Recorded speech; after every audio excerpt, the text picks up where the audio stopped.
இது வரைக்கும் நான் பண்ண மீன் குழம்புலே இதுதாங்க அடிப்பொலின்னு சொல்லணும். மீன் குழம்பே எனக்கு அவ்வளவா பிடிக்காது. பட் இந்த தடவ நெறைய நானே சாப்பிட்டுட்டேன் சாதம் போட்டு. அவ்ளோ டேஸ்ட்டா இருந்தது. சும்மாலாம் அந்த டேஸ்ட் வந்துராதுங்க. 2 டிப்ஸ் ஃபாலோ பண்ணியிருந்தேன். உங்களுக்கும் சொல்றேன். மறக்காம வீடியோ ஃபுல்லா பாருங்க. ஃபர்ஸ்ட் ஒன் பார்த்தீங்கன்னா, மண் சட்டி தான் யூஸ் பண்ணணும். 2வது பார்த்தீங்கன்னா, வெங்காயம், பூண்டு, தக்காளி இதெல்லாம் கத்தியால கட் பண்ணக்கூடாது.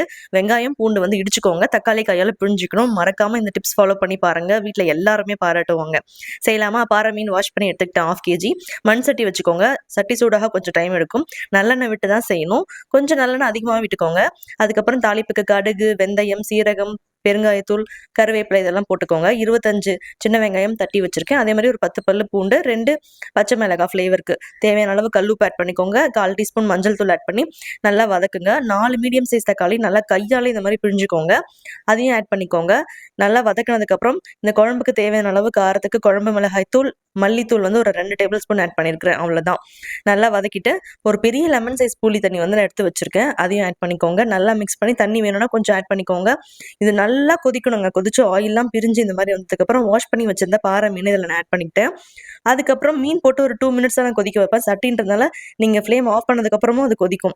ஃபைனலா வடகம் தாளிச்சு நீங்க கொட்டுனீங்கன்னா, டேஸ்டியான கம கமன்னு சூப்பரான ஒரு மீன் குழம்பு ரெடி. ட்ரை பண்ணி பாருங்க. Thank you.